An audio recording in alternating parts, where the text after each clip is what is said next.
Hey, what's up guys? My name is Seth Breedlove, and this is the Kickstarter intro video for our 2025 Small Town Monsters Kickstarter.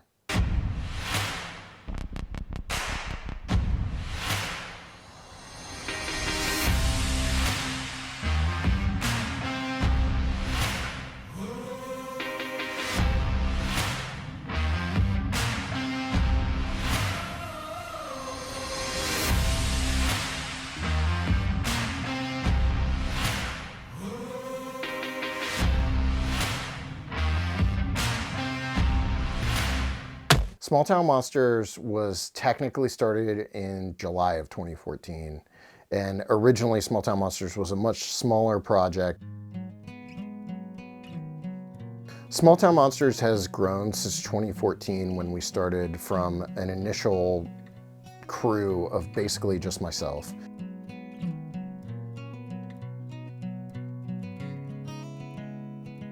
Into what we are today, which is a fully functioning production company.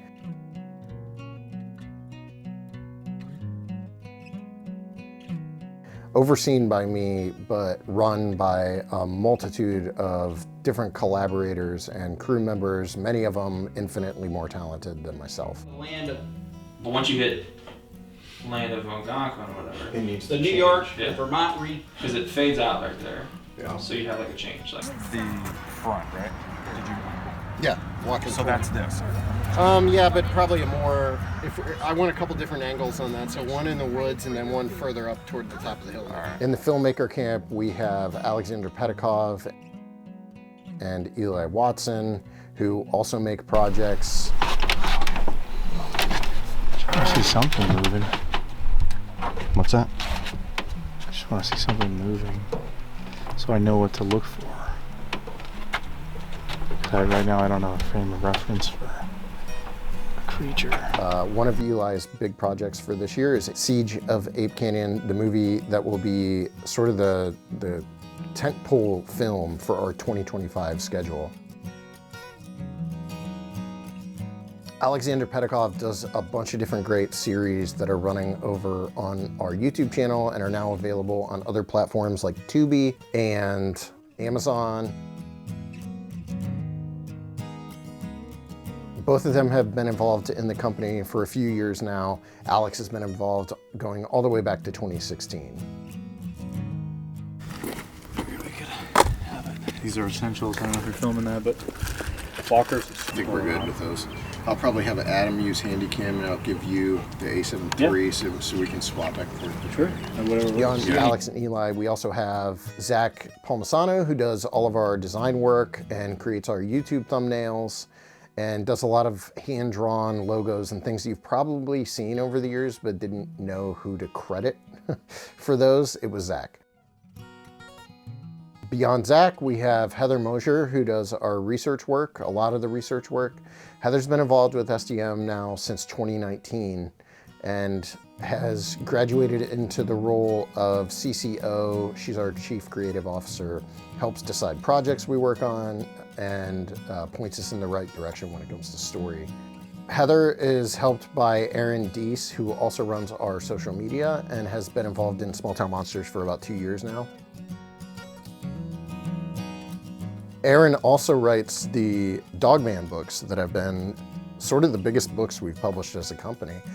He started with the Texas Dogman Triangle and followed that up with Hunting Grounds last year, which focused on LBL and was obviously accompanied by our movie that we put out last year as part of last year's Kickstarter.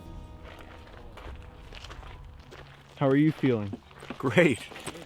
Mark Hungry. Matsky has How are also you been feeling? involved in Small Town Monsters since 2014 and is still very much involved. He's working on a book that's a part of this year's campaign. He also narrates and writes some of the YouTube series. You might not actually know all the work that Mark does behind the scenes, but Mark's actively involved in Small Town Monsters at all times. And then Courtney Breedlove manages our finances and also has an active role in filming and production work with us as well. And she's my wife now. So that's fun. And then there's me. I just kind of run the show. Cool lights.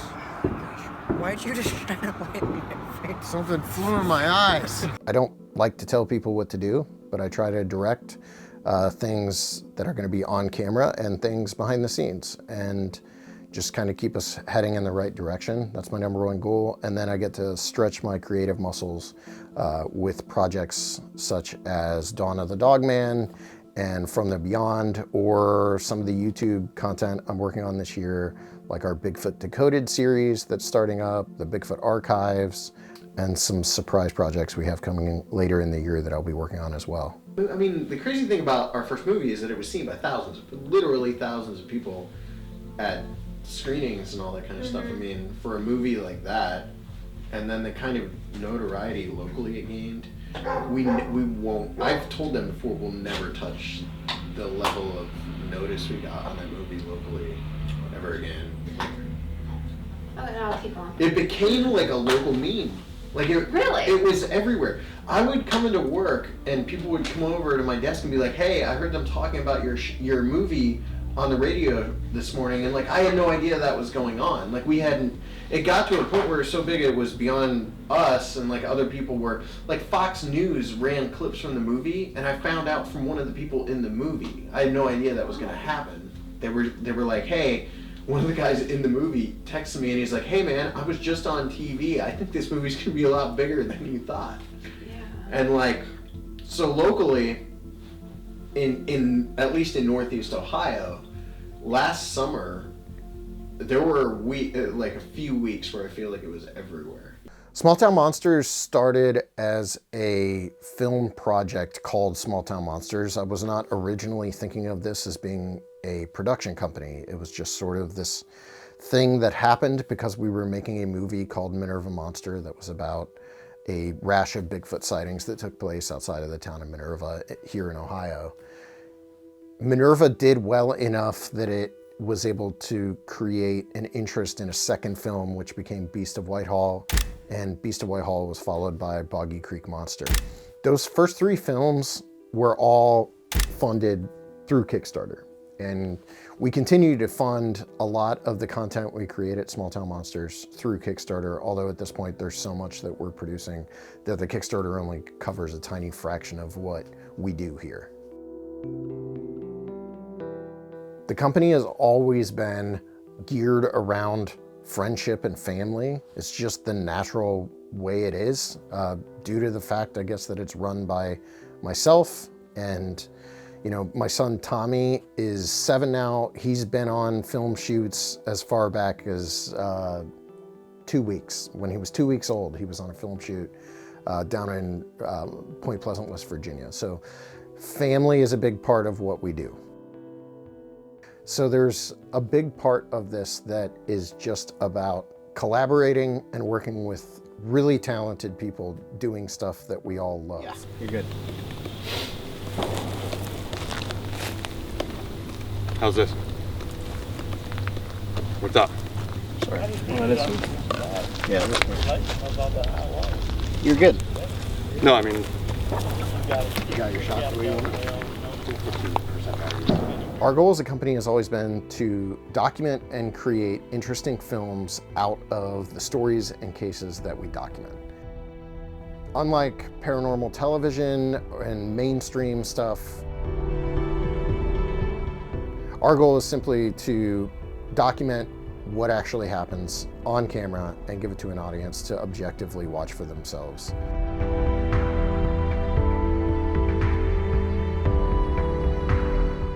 Thankfully, Alex and Eli both have that same sort of approach to filmmaking, and the three of us have always had that same vibe when we work on these projects. I know something like Ape Canyon is safe in Eli's hands because Eli has told stories like that before, and he does it in a way that's really similar to the way I tell stories. Alex is the exact same way, only Alex is kind of a secret weapon at STM because he has no fear, and he likes to go into the woods and live in the woods amongst the Bigfoots for weeks on end. I better hang on. Floor it. Go faster.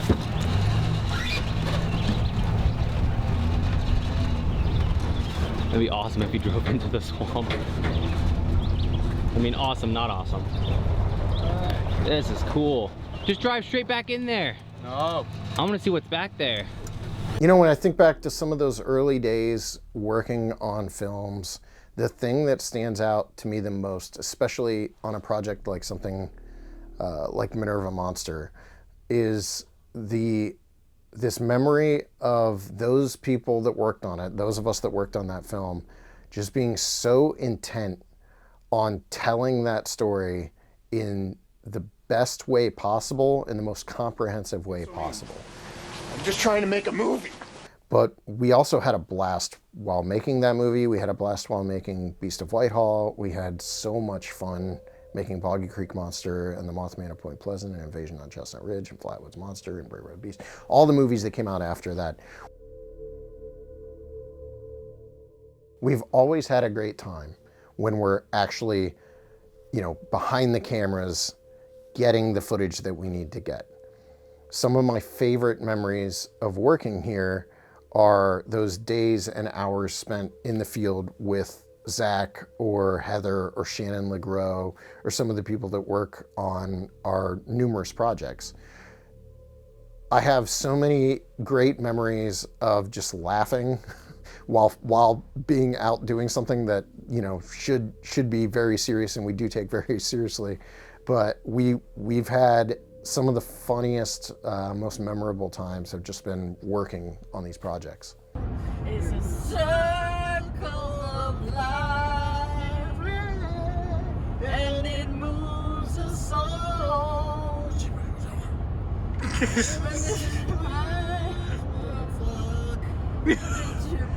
And like I said, we built Small Town Monsters from this tiny little solo project into what it is today. And there was no blueprint for what we do. There never has been a blueprint for what Small Town Monsters does. There is not another production company that does things the way we do them. There is not another production company that focuses on paranormal content in the way that we focus on paranormal content. And what I mean by that is just sort of the objective approach to documenting what real people say and making that the focus rather than some sort of, whether it's a drive to prove the existence of Bigfoot or prove the existence of UFOs or whatever. That's never been us. We're just documenting what we are told or what goes on around us. And that's it. Hey, we're gonna go, this guy's taking us to Smokey Crabtree's property, which has never, this guy, not this guy, but the one next to you on the right. And he's never been, nobody's ever been able to film on his property, and he's extremely important in his case. It's in the movie. It's in The Legend of Buggy Creek, the property. Yeah. Yep. That's all just happened. It's never happened before. This is a huge deal. So we're gonna follow this guy and go to the property and film. But Small Town Monsters has grown from this tiny little company into what it is today, which is still a very small company. We have the book publishing side of things run by Heather Mosier. We have hours and hours of episodic content that is going up on our YouTube channel each month. And we have really focused heavily in the last couple of years on expanding the film role in the company as well, which is why Eli has started editing movies. So we no longer just put out 2 or 3 movies a year. This year we'll produce probably 4 feature films with multiple specials going up on the YouTube channel as well. So each year we grow, even though that growth should technically be an impossibility. What do I mean by that? In 2023, our former distributor stopped paying us. This was at the height of releasing one of our biggest movies of all time, On the Trail of Bigfoot, Land of the Missing. We never made a dime on that movie until we managed to secure the rights to that film last January. So the initial release, when it did so well, we didn't actually see a dime from that. The distributor was going through financial troubles, did not tell any of their creatives that were partnered with them, and basically failed to pay anybody for going on a year. Well, it's actually going on 2 years now. As a film production company, one of the biggest things obviously is going to be actually distributing the content you're creating, the films, the episodic stuff, whatever it is. The biggest challenge is actually getting it in front of people. And that has been a massive challenge for us over the last year. Anyone who follows our stuff, they've probably seen a weird, very weird calendar year in 2024 for STM, where we released 3 movies in one summer within 3 months. And part of that is just due to the fact that we had this pipeline sort of shuttered when our former distributor went under. And then it was just, how do we get these films out in front of our audience? And so that has been a big struggle for us for the last 2 years. The distribution landscape side of things has really changed since we started as a company. When we started as a company, I was able to personally distribute our content directly to platforms, have it available on Amazon solely, and make a living as a company. These days, it won't happen. While our budgets remain extremely low and have actually even gotten lower in the last 2 years than they were 3-4 years ago, it still has become apparent to us that the changing landscape of distribution is going to put us in a situation where we have to partner with someone in order to get our content out. So the early days of being able to distribute everything ourselves, that's over. We're really excited about the future of the company beyond 2025. 2025, though, is going to be one of our biggest years ever. This is the 10-year anniversary of Small Town Monsters. It's the 10-year anniversary of Minerva Monster. In a way, it's the 10-year anniversary of Beast of Whitehall as well, because we started filming that movie in the summer of 2015. This year, we're going to be celebrating the past of Small Town Monsters and all the stuff that led us up to where we're at today. You know, the Minerva Monsters, the Beast of Whitehall. There's a book that Mark Matsky is writing that is a part of this year's Kickstarter campaign that you're definitely going to want to get your hands on, that will walk you through sort of the impact Small Town Monsters has had on the people that have been involved in it, whether it's people who watch our stuff, who make the stuff, or people that we interview and put on camera.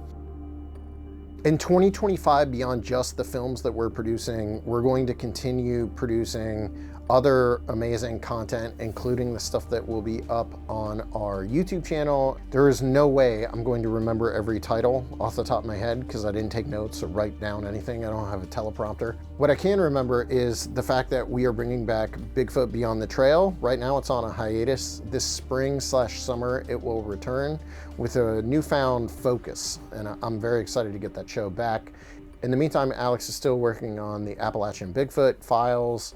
He's working on Strange Places. Eli is working on a show called Bigfoot Mountains of Mystery that is about the Sierra Mountains, and he'll have more coming as well. He's also doing the Siege of Ape Canyon movie. I am editing multiple YouTube shows this year, episodic shows. One is called Bigfoot Decoded, which is sort of like an informal, impromptu conversation between myself and various witnesses and researchers while in the field about Bigfoot and their approach to the topic or their encounter, whatever it might be. We've already shot one episode, we're working on others, and that show will tie directly into the final 6 episodes of Buckeye Bigfoot that we are still in the process of filming. Beyond Buckeye Bigfoot, I'm also working on a show called Bigfoot Archives. The Bigfoot Archives, it will be a really in-depth look at various Bigfoot topics that we've always wanted to tell and haven't had the opportunity.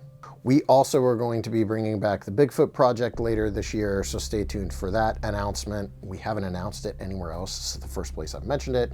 We're very excited about what the plans are for that show. And if you like listening to myself or Mark or Heather or Aaron talk, the 4 of us do podcasts. Aaron does a podcast called House of Monsters. Heather does one called The Lore You Know. And myself, Mark, and Heather do a show called Monsteropolis that you can find on pretty much any major podcast catcher. In 2025, for our 10-year anniversary, we wanted to load the slate with some really intense projects, stuff that would harken back to the early days of Small Town Monsters, the types of stories we told in the earliest days, stuff like Minerva and Boggy Creek Monster. And so to that end, I am directing 3 films this year. One is called Dawn of the Dogman. It is a look at the Michigan Dogman phenomenon, and will kind of take you through the origins of Dogman in America. This is something that I had wanted to do right after our Bray Road Beast film. We originally had even spoke with Linda Godfrey about having some involvement in this. Unfortunately, Linda passed away, and so it still felt like a need to make a movie about the Michigan Dogman. So Dawn of the Dogman will be the first film I direct in 2025. The second will be The Kinderhook Creature, a movie that looks at Bruce Hallenbeck's experiences and the Hallenbeck's family's experiences with the Kinderhook Creature, the Blob, this really interesting Bigfoot case that also pulls in some other high strangeness topics on top of it. But just in looking at the film, it really does seem like a very early days STM movie. It's like Minerva writ large. So I'm excited to dive into Kinderhook Creature and go back to one of those small, intimate Bigfoot case stories. From the Beyond is a movie I've wanted to make for a very long time. I've been hearing about the Bennington Triangle for years, going all the way back to when we were filming Beast of Whitehall. And so it seems like a given that we would return to that part of the country, the Vermont, the upstate New York, Hudson Valley area of New York. It just seems natural that we would be going back there for From the Beyond and taking you into the Bennington Triangle, which is a place that is really weird and kind of dramatically underreported on. A lot of people don't know about the Bennington Triangle, but that movie's gonna have everything. UFOs, missing people, Bigfoot sightings, there's a pterodactyl that people have encountered. So that's sort of also being viewed as, the way I'm looking at it, is a spiritual sequel to Invasion on Chestnut Ridge. So I wanna bring in some of the style that informed Invasion on Chestnut Ridge, that kind of like 80s neon that I grew up around as a kid, embrace that again and make a movie that pulls all that in. So those are the three movies I'm directing, and then Eli Watson will be doing Siege of Ape Canyon, which is already shot. It actually shot this past summer, and there were more interviews shot in the fall as well. So Ape Canyon has been on my radar for a decade. So the fact that that movie is finally happening, I'm very excited about. Obviously, this is the 10-year anniversary of the campaign, so we wanted to load this year's campaign with as many rewards as we could. And the rewards that we have chosen are not strictly relegated to this year's 2025 roster of titles. One thing I'm really excited about is a Minerva Monster baseball tee. It's like a ringer tee. The logo is sort of, obviously it's calling back to our first film. We're really excited about that. Something else that's really cool about that one is that the logo was designed by Jeff Kunze, who did the initial Minerva Monster poster, which is one of my all-time favorite film posters. There's also going to be a Small Town Monsters 10-year anniversary t-shirt designed by Jonathan Dodd. It's got a lot of our most recognizable monsters. There's also going to be posters for all 4 films. We're going to have the 10-year anniversary book that Mark Matsky is working on. There's another statue done by Jean St. Jean. It's a massive year for us. One of the big things that people seem to really enjoy about our campaigns is that they include the opportunity for you to have your name in the credits of our films. And so this year, obviously, we're bringing that back. Have your name in our credits. You can do that by backing at any level that includes your name in the credits as a reward, or you can do that by backing at one of the executive producer levels. Those levels go fast, sometimes on the first night. Those levels are also very expensive. So people that back at that level are actively helping to make sure that the campaign hits its goal. We hope that you guys will consider being a part of this year's campaign, not just through backing, but also by following the projects, by watching the movies, by talking about our stuff, by sharing it on social media. One of the reasons I wanted to do a longer form intro video this year was so I could detail for you guys some of the challenges that come with running a company like Small Town Monsters. I think from the outside, it might seem like we're just sort of coasting and we get to do all this amazing stuff and none of us take it for granted. Like, this is the most incredible job I've ever had in my life. However, the challenges of running this company are legitimately very scary at times, especially when it comes to things like distribution and companies that you rely on to help you stay afloat going bankrupt. If you love the fact that Small Town Monsters has been around for 10 years and you like what we produce, please consider being a part of this year's campaign so that we can do it for another 10 years and maybe 10 more years after that. Maybe even 10 more after that. I'll do it till I'm 80. Anyway, thanks for watching. Thanks for being a part of this year's campaign. We love you guys. Thanks for backing and for watching the video and being a part of this year's campaign. We appreciate you guys so much.